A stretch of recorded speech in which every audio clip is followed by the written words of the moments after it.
पहुंचे तो चैनल को सब्सक्राइब करें और बेल आइकन को दबाना ना भूलें।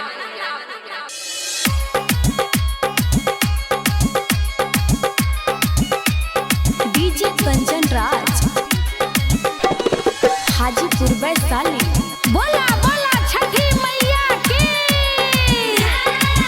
घाटे पर छठी मैया के दरबार लागेला। घाटे पर छठी मैया के दरबार लागेला। अर्घ देवे सब तिवई मन के भावेला।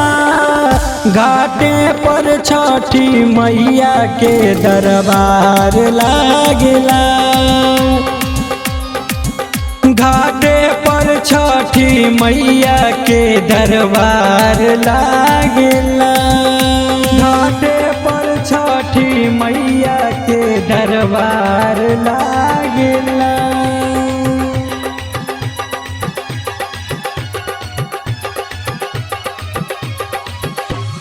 डीजे कंचन राज बोला बोला हाजीपुर वैशाली।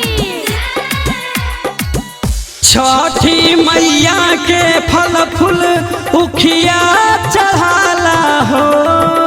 सूरज देव उगेला ना ताया रग दियाला हो। रग दियाला हो। छठी मैया के फल फूल उखिया चढ़ाला हो। सूरज देव उगेला ना ताया रग दियाला हो। देखी दौरा लेके जाले बड़ा नीक लागेला। घाटे पर छठी मैया के दरबार लागेला। लागेला। घाटे पर छठी मैया के दरबार लागेला।